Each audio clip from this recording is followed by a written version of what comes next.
vamos a ver cómo organizo yo lo que quiero comentaros, ¿no? Podríamos decir un punto cero, ¿eh? Porque antes de hablar de desafíos hay que hacer un anuncio. Un anuncio. Estamos en este sacramento cuaresmal precisamente para ahondar más y mejor en el conocimiento de Cristo y en nuestra participación en la vida de Jesús, en la vida de Dios, que se nos ofrece en el bautismo y la Eucaristía. Nos preparamos para renovar en la noche santa de la Pascua el bautismo y para asistir a la gran catequesis anual de la Eucaristía, que es el Triduo Pascual. La Cuaresma termina el Jueves Santo por la mañana y el Jueves Santo por la tarde hay un gran pregón del Triduo Pascual. Es la Eucaristía, que decimos in cena Domini, pero en realidad nosotros no celebramos, no hacemos solo la cena, sino con los gestos y las palabras de la cena, en la Eucaristía acogemos lo que se celebra el viernes, el sábado y el domingo.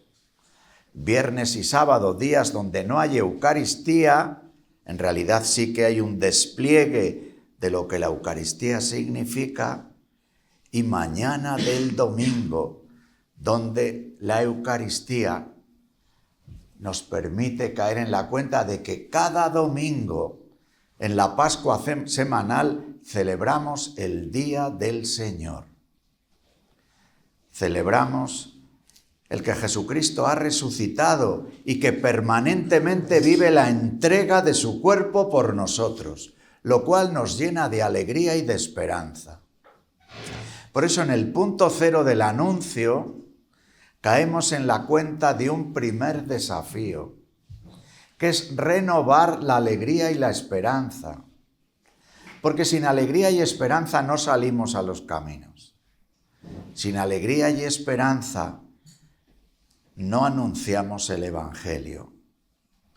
Sin alegría y sin esperanza no salimos como discípulos misioneros a anunciar esta buena noticia, y al hacerlo sí nos encontramos con un momento social, cultural, político, eclesial que nos desafía. Pero esta es una cuestión segunda. La cuestión primera es que Jesucristo ha resucitado y va adelante. No estamos haciendo en Cuaresma un teatrillo, diciendo como hemos guardado el gloria y el aleluya en los armarios de la sacristía, pues es que vamos a vivir como si Jesucristo no hubiera resucitado. Y no es así. Jesucristo ha resucitado y permanentemente vive como sacrificado, como cordero que entrega su vida para nuestro bien. Y se nos da la oportunidad año a año de profundizar en el conocimiento no solo intelectual, sino existencial de esta realidad. De esta realidad, amigos. El Señor va delante, está en medio y además, por si fuera poco, se queda detrás para si nos perdemos, si nos cansamos, si nos herimos, curarnos, recogernos, llevarnos a cuestas como el buen pastor. Desde esta alegría y desde esta esperanza miramos lo que ocurre alrededor. Y desde ahí decimos, la Iglesia vive esta experiencia. Jesucristo, Dios en definitiva, ha entrado en la historia. Ha tomado nuestra propia carne. ha entregado su cuerpo por nosotros y resucitado de entre los muertos, a través del bautismo de la Eucaristía, nos ofrece una vida nueva. Una vida nueva que es, desde el primer momento de ser una vida nueva, una vida del nosotros, una vida de un cuerpo, una vida de la Iglesia. Y este cuerpo, esta Iglesia, tiene la misma misión de Jesús: anunciar el reino de Dios, hacer su mismo recorrido, entra en la historia, ofrece una vida nueva, convoca a formar parte de un pueblo, de una comunión, y anuncia. Este dinamismo de la vida cristiana es el que nos recuerda el Santo Concilio. Dios entra en la historia, Dei Verbum, genera una nueva vida, un nuevo sujeto, Sacrosanctum Concilium, que nos hace formar parte de la Iglesia, de una comunidad, Lumen Gentium, para anunciar el Evangelio, para extender el reino de Dios, para que germine en medio de la historia, Gaudium et Spes. Esto ocurre, amigos, hace 60 años. Y cuando ocurre esto, en una ciudad como Valladolid, acababa de llegar Fasa Renault. Y comienza un dinamismo, podríamos decir, en nuestra vida económica, en nuestra vida social, pero también en nuestra vida cultural, en nuestra vida espiritual, que es el vivir una gran transformación, que incluso el Papa Francisco le ha dado nombre, un cambio de época, que lo vivimos aquí, pero que en realidad se está viviendo en el mundo entero. Un cambio de época, una gran transformación. Y es en medio de esta gran transformación como nosotros estamos llamados a vivir la fe, la esperanza y la caridad, y a anunciar el Evangelio, a ofrecerle a esta generación, como escuchamos en la Escritura, ¿no?, la de veces que se hace referencia a esta generación, la que vive en tiempo del pueblo de la antigua alianza, la que vive en tiempo de Jesús, la que vive en tiempo de la primera generación cristiana, la que vivimos ahora, en este momento de gran transformación. Este cambio de época, ¿qué supone? Así a grandes rasgos. Nosotros vivimos en una sociedad que desde el siglo VI, concilios de Toledo, conversión del rey visigodo Recaredo, habíamos ido creciendo en un empaste entre sociedad española e Iglesia, hasta el punto de poder decir: soy católico porque he nacido en España. Desde una sociedad mayoritariamente rural, estática, desde una realidad familiar, desde un ambiente social, desde una realidad familiar, hemos transmitido la fe. Se nos ha transmitido la fe, ha llegado a nosotros la fe en nuestras propias familias, en nuestros ambientes. Con todo lo que eso ha tenido de expansión del Evangelio, de germinación de valores evangélicos, de surgir de ahí la afirmación de la sagrada dignidad de la vida de la persona, desde haber surgido desde ahí una propuesta de vida en el que la parroquia, la fraternidad, la cofradía, la hermandad ha generado también una determinada forma de relacionarnos, en la que surge también una sensibilidad por los problemas de los otros, que ha hecho germinar en estos siglos montones de iniciativas de la Iglesia, donde se ha empezado de manera organizada a enseñar a leer y a escribir, ¿Dónde se empezó de manera organizada a cuidar enfermos? ¿Dónde se empezó de manera organizada a cuidar las diversas expresiones del arte? En torno a la iglesia, a los monasterios, a las catedrales, a las iniciativas de regalos que el Señor iba haciendo a su iglesia con carismas que encarnaban fundadores y que han dado pie a formas de vida.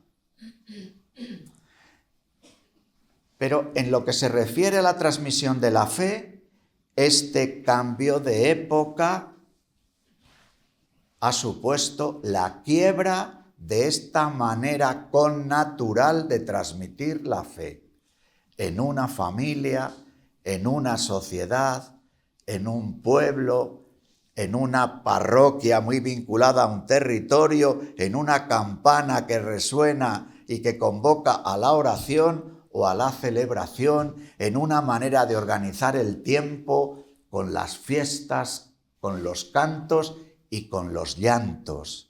Cementerios primero en el interior del templo, cementerios en el atrio del templo, cementerios parroquiales sacados extramuros de los pueblos, fiestas, Navidad, Semana Santa.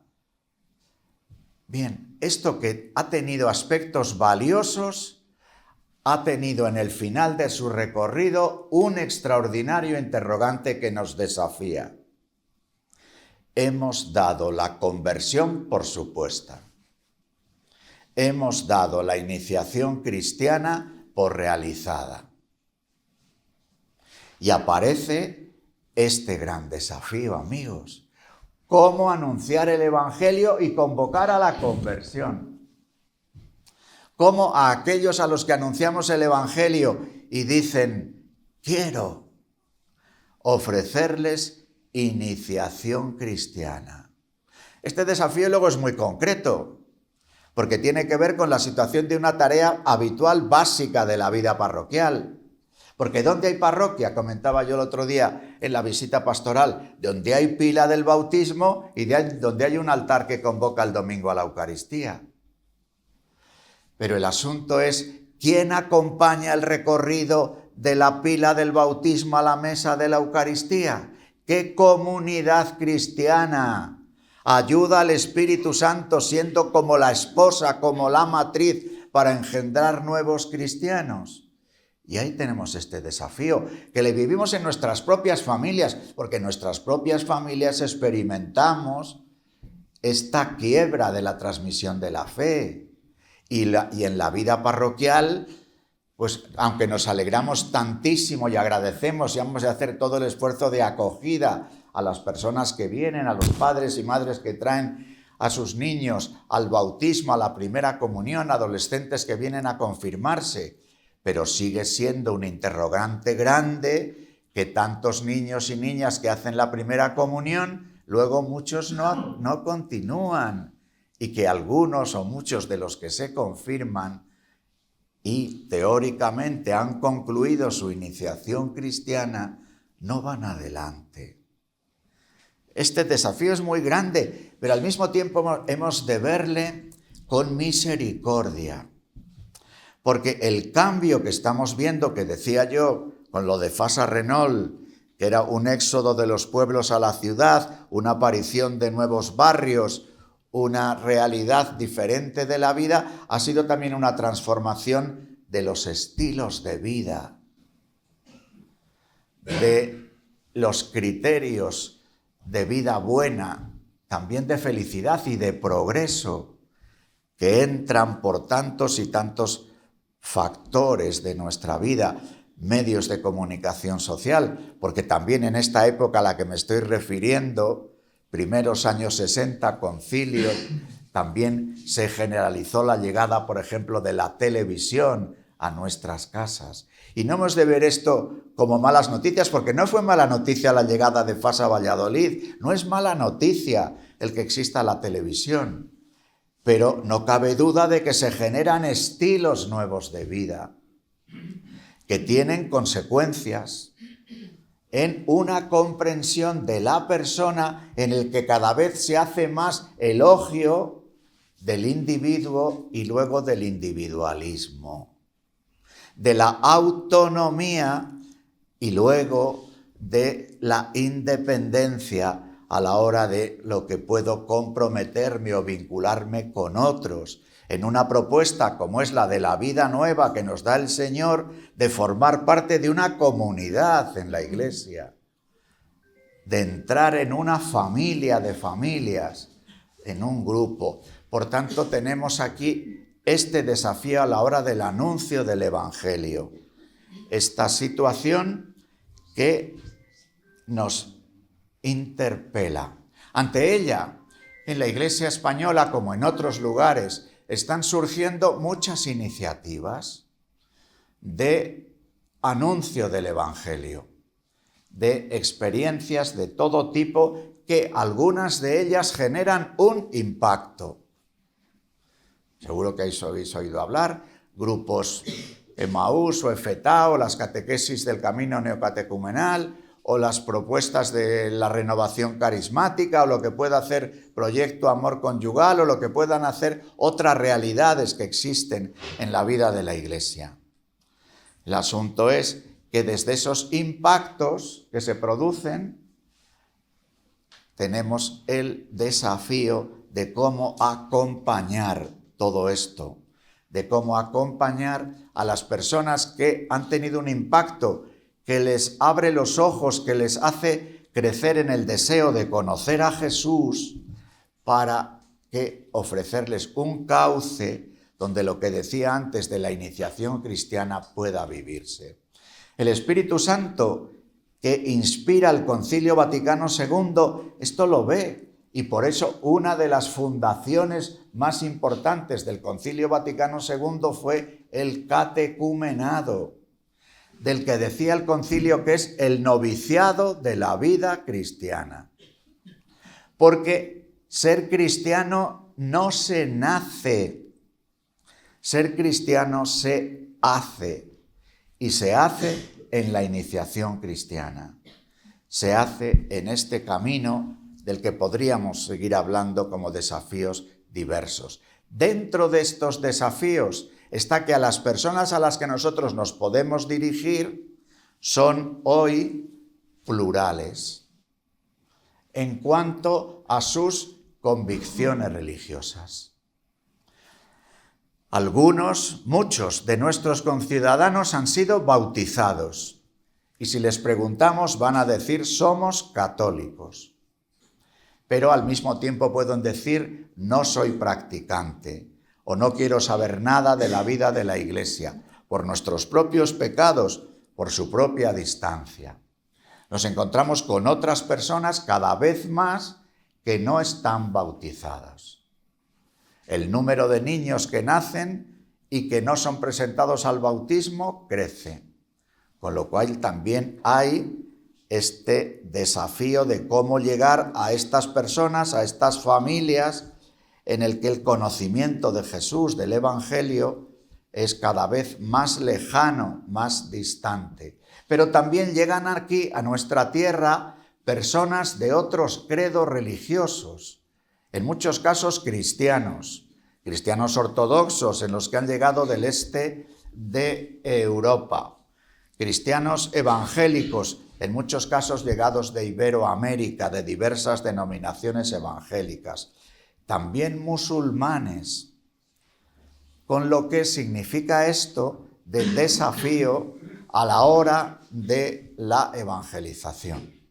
Pero esto es importante, incluso las diversas denominaciones religiosas, aunque os parezca que es un triple salto mortal lo que doy, pero como se trata de ver en el conjunto de la Iglesia española, que también forma parte de la realidad europea, fijaros un poco la situación del mundo en el que estamos, ¿no?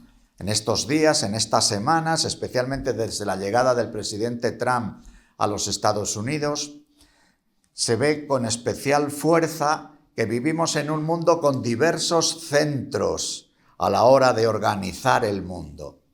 Los Estados Unidos, claro que sí, China, Rusia, la India, como uno de los países más poblados del mundo y muy emergentes en muchos aspectos de la economía actual, ¿Qué decir de los países árabes, especialmente los países árabes vinculados a la riqueza del petróleo, Arabia Saudí, los Emiratos, Qatar, que entran en nosotros por el fútbol, por los anuncios, porque financian y compran equipos de fútbol y otras cosas, ¿no? Desde la riqueza del petróleo, la situación de Rusia y la situación de Europa. Pues fijaros, de todos estos grupos en el que el mundo hoy está en tensión a la hora de cómo repartirse el mundo, cómo organizar nuestro mundo, con tantos centros de poder distintos, a veces peleando entre sí, por los poderes económicos, por las materias primas, por el control de las nuevas tecnologías. En todos estos otros centros de poder, menos en parte de Europa, la importancia de la dimensión religiosa es muy grande. China, que después de la revolución cultural, que vivió en tiempos de Mao Zedong, había querido arrasar con toda experiencia religiosa, resulta que desde hace unos cuantos años está promocionando, con especial fuerza, una de sus grandes tradiciones, que es el confucianismo. Y el gobierno chino está extendiendo por toda China escuelas para estudiar a Confucio. ¿Por qué? Porque se han dado cuenta de que para organizar la convivencia en un sistema como el chino, que es capitalista y al mismo tiempo gobernado por un partido comunista, ante preguntas que se hizo el Partido Comunista Chino respecto de la crisis demográfica, después de haber tenido política del hijo único, con lo cual el aborto era obligatorio para las mujeres que tenían un segundo embarazo, resulta que China ha cambiado esa política, dificulta el aborto, financia todo lo que puede la natalidad, pero dice no es suficiente. En Pekín sigue habiendo más mascotas que niños. No solo pasa en Pekín, lo de que haya más mascotas que niños. Pero para que veamos el mundo en el que vivimos, porque si no podemos decir estos son comunistas, estos son tal, estos son cual. Ojo, hay estilos de vida que son transversales, porque llegan a través de las pantallas, porque tienen que ver con las reglas del juego, fundamentalmente marcadas por los sistemas económicos, ¿no? Y entonces quieren una recuperación de dimensiones de espiritualidad. En India, ¿qué decir? Cuando se trata de el gobierno actual de India, aunque India como Estado es aconfesional, pero el gobierno actual es marcadamente hinduista. La propia exposición de Rusia, con una recuperación de la vieja Santa Rusia, con una alianza sorprendente y escandalosa entre el patriarca de Moscú, de la Iglesia Ortodoxa, y el presidente Putin, en un valor de la ortodoxia, en los propios Estados Unidos, ¿no? Con la importancia de las diversas denominaciones cristianas y con el triunfo de una teología, la teología de la prosperidad, que además en Estados Unidos se está extendiendo con mucha fuerza en Brasil, que tiene resonancias calvinistas, porque viene a decir que si tienes éxito en los negocios es que Dios te quiere, de alguna forma, ¿no? Pero a lo que voy es que en casi todos los lugares del mundo, manipulado políticamente, se da importancia al fenómeno religioso. En Europa, aunque la situación en Europa entre el este y el oeste de Europa es diferente, el deseo de construir nuestra propia convivencia desde una fuerte afirmación de un Estado aconfesional, pero de un Estado secular, secularizado, nos hace entrar en dificultades, ¿no? Porque cada vez más nuestras propias democracias occidentales se encuentran con que tienen que fundamentarse en criterios éticos, normativos, que nuestras propias sociedades no son capaces de fundamentar. Entonces yo creo que la apuesta europea de los estados aconfesionales es buena. El riesgo es que desde el estado aconfesional se quiere hacer una sociedad también aconfesional. Se dice, y nosotros lo aceptamos, que la fe es algo privado, que la fe no tiene consecuencias en lo social, en lo económico, en lo político. No tiene consecuencias desde el poder, o no debería seguramente, pero sí a la hora de una sociedad que se organiza y que desde ahí tiene criterios morales, éticos, sobre los que toma sus decisiones. Entonces, esto es uno de los problemas de la sociedad europea y por tanto de la española, una especie de entronización de la doble vida, Las cosas de Dios, las cosas de la Iglesia son aquí, en estos locales, en estos días, en estas cosas, pero luego en el mundo, las reglas del juego de la economía, la manera de relacionarnos con los vecinos, la forma de emplear el tiempo, la manera de decorar nuestras casas, sigue otras reglas, son las reglas del mundo. Y ahí andamos como en una especie de vía paralela, como de doble vida.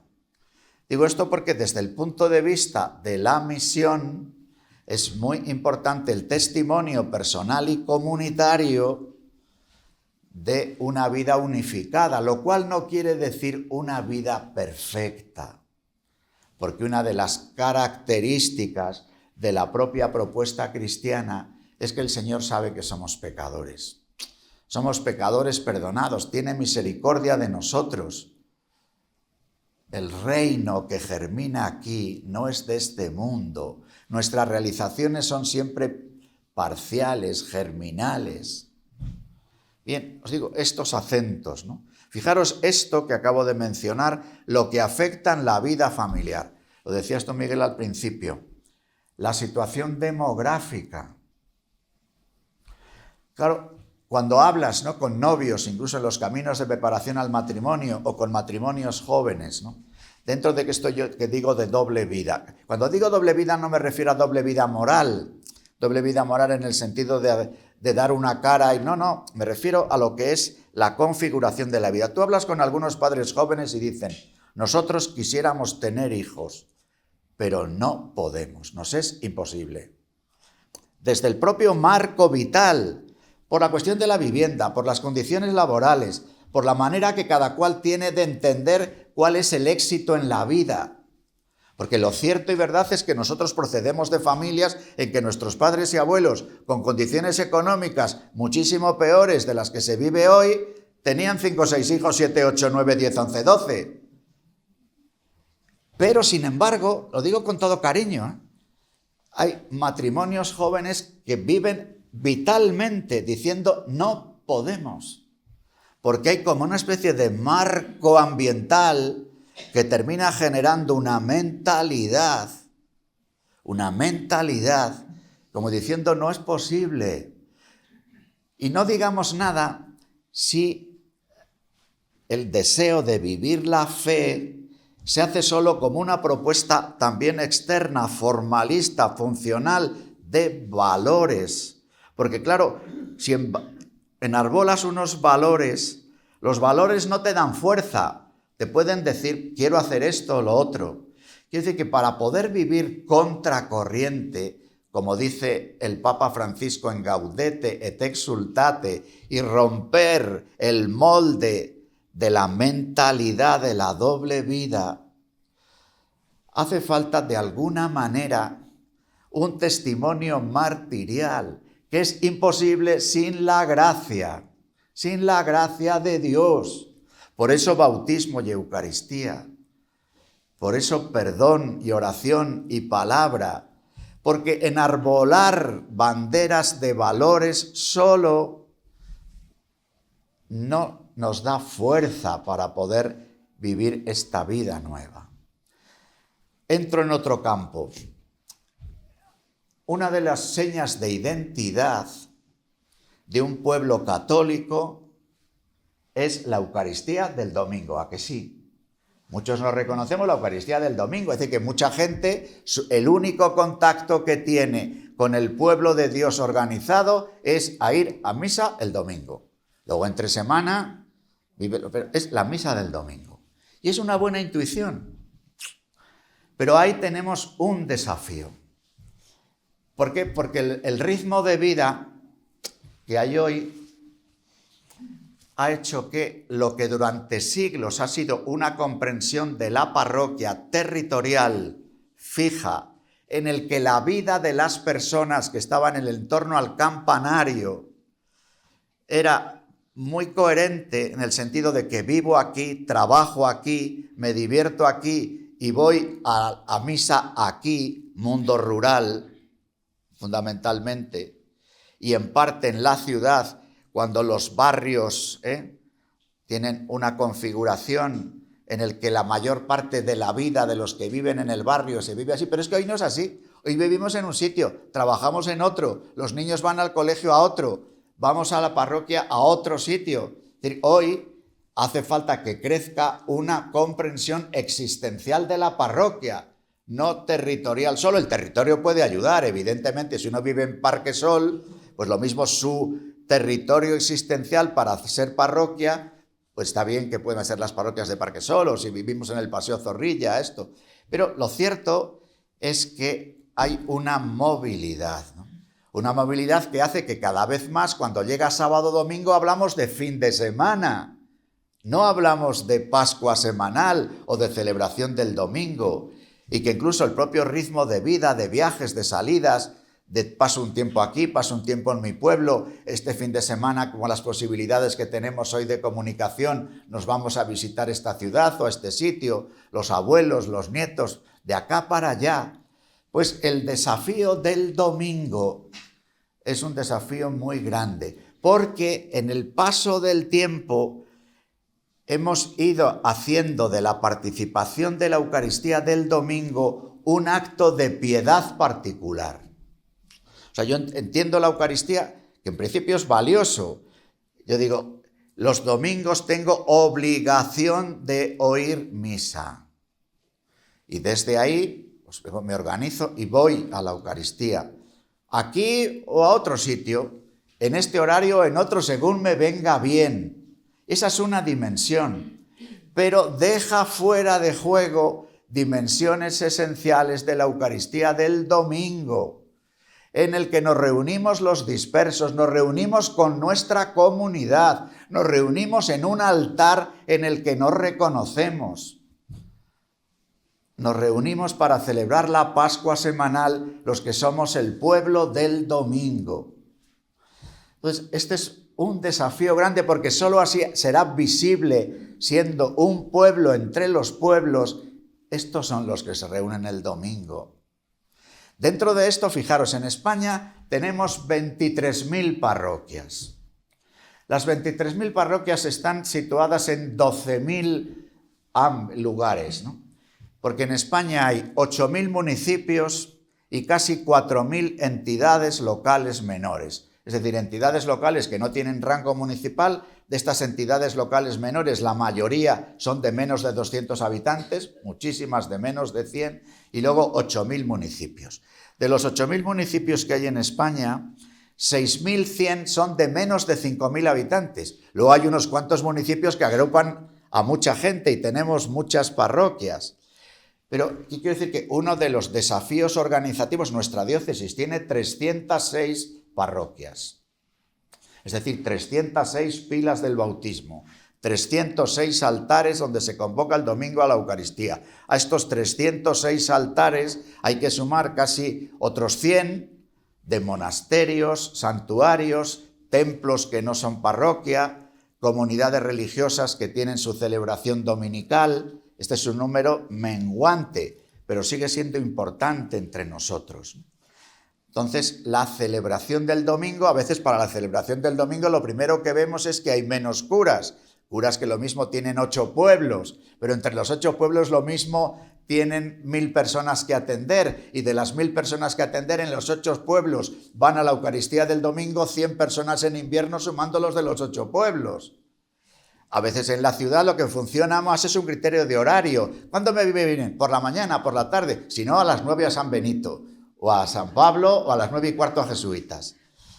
Y bendito sea Dios, no voy a hacer yo el elogio de no ir a la Eucaristía, no, pero lo que quiero hacer el elogio es de reconocer un altar, reconocer una comunidad, encontrarme con otros, con los que comparto y rezo en común el Padre Nuestro.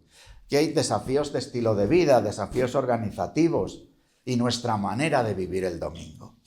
Contaba yo el otro día también por aquí cómo los obispos de África en el sínodo pasado nos decían, cuando salía este problema, que es un problema mucho de parroquias europeas, de las dificultades del domingo, de si los curas tienen que decir muchas misas los domingos y tal, saltaron allí dos obispos de Nigeria diciendo, no, entre nosotros los presbíteros solo dicen una Eucaristía el domingo, solo una, pero la gente se mueve. Y lo mismo viene gente de 10 kilómetros, de 15, de 20, y pasamos el domingo. El domingo hacemos una celebración de la Eucaristía que dura. El domingo comemos juntos. El domingo tenemos un rato de formación para los niños o para los mayores. Esto para nosotros es un cuádruple salto mortal y medio, pero ¿y si lo hiciéramos una o dos veces al año? ¿Y si una o dos o tres veces al año la comunidad se reuniera, celebramos la Eucaristía, comemos juntos, invitamos especialmente a los niños y a los padres de la catequesis del año para que vean que como pueblo nos encontramos, nos ponemos cara y desde ahí nos saludamos en la calle cuando vamos a la tienda y hacemos cola con alguien, decimos, hombre, nos vimos el otro día en la Eucaristía y hacemos un testimonio de misión de tú a tú, de barra de bar que hablábamos en nuestra conversación del otro día, ¿no? Es el domingo que hemos de recuperar el domingo, sacársele de las garras del fin de semana. El domingo, como pueblo del domingo, y lo que ello lleva consigo, porque tiene que ver con una comprensión de que somos comunidad, fraternidad, un pueblo, y podamos dar pequeños pasos. Lo mismo, no todo el mundo puede estar en pequeños grupos, no todo el mundo puede estar en realidades formativas y demás, ¿no? Pero la Eucaristía del domingo es una escuela básica de comunidad cristiana, de pueblo de Dios, y ahí escuchamos además los dos imperativos, id y haced. Id a los caminos a anunciar el Evangelio, ¿no? Y nos encontramos con este otro gran desafío, ¿no? Que es cómo dar testimonio del amor del Señor en nuestro mundo, en el que estamos llamados a descubrir antiguas y nuevas formas de pobreza. Entre nosotros hay una realidad, digo entre nosotros las sociedades europeas, una realidad creciente de personas que viven solas. Una realidad creciente de esta experiencia de soledad no deseada, ¿no? Que dicen los sociólogos, ¿no? Y al mismo tiempo una dificultad grande para poder acompañar porque en nuestra sociedad crece la desconfianza. Con lo cual se dice, no abras la puerta a nadie, con cierta razón. No abras la puerta a nadie, estos que vienen, que van a querer, pero al mismo tiempo se experimenta la soledad, con lo cual tenemos un desafío de cómo generar como pueblo de Dios que ha participado en la Eucaristía del domingo y que vive la sencillez de las relaciones, de generar con nuestros vecinos un ambiente de confianza, para poder también de ahí detectar situaciones de enfermedad, de soledad, que nos lleven a este anuncio del reino de Dios, ¿no? Luego está, dice el Papa Francisco en su carta encíclica Diles Sit Nos, ¿no? Entre las muchas cosas que dice, saca a colación el ejemplo de lo que ocurrió en la iglesia del siglo IV. Justo acababa el Imperio Romano, había dejado de perseguir a los cristianos y estaba comenzando el proceso de pasar de la persecución a la tolerancia luego al reconocimiento incluso del cristianismo como religión oficial del imperio. Pero en ese tránsito, un emperador Juliano llamado el Apóstata, que después de pasos que había dado su antecesor de acercarse al cristianismo, quiso volver a decir, no, el imperio es un imperio que tiene otras reglas del juego, Pero le llamó la atención una cosa, porque como los cristianos habían empezado a moverse fuera de las catacumbas por la tolerancia después de los edictos de los años 313, 314, 15, resulta que llamaba la atención la caridad de los cristianos. Hasta el punto de que Juliano el Apóstata dijo, pero bueno, estos desarrapaos que acaban de salir de las catacumbas, ¿cómo van a poder ayudar a los pobres y nosotros, que somos el Imperio Romano, no lo hacemos? Y pusieron en marcha, si me permitís la expresión, unas ONGs del Imperio de Juliano el Apóstata. Una especie de, antes de que se inventara, de rasgos de la acción social del estado del bienestar. Pero pasado un tiempo de que esto se puso en marcha, dijo el emperador, ¿pero qué pasa? Que la gente quiere ir donde los cristianos y no viene donde nosotros, aunque nosotros les damos más. ¿Por qué se van donde los cristianos? Porque los cristianos les ofrecen amor, caridad. Este es un desafío, porque lo que nos puede pasar hoy en las múltiples organizaciones que tenemos de acción caritativa y social en la Iglesia es que terminen siendo ONGs como las de Juliano el Apóstata. ONGs que hacen juego con el estado del bienestar, con sus subvenciones, con sus proyectos. Por eso es tan importante que nuestra caridad organizada nazca de la Eucaristía del domingo, esté sostenida por hombres y mujeres que sean testigos del Evangelio, que lo mismo pueden dar menos comida o menos cantidad en los vales para pagar esto o lo otro, pero hay escucha, hay cercanía, hay acogida de la gente, hay conocer por el propio nombre, hay un reconocimiento que de alguna forma expresa la novedad del amor cristiano.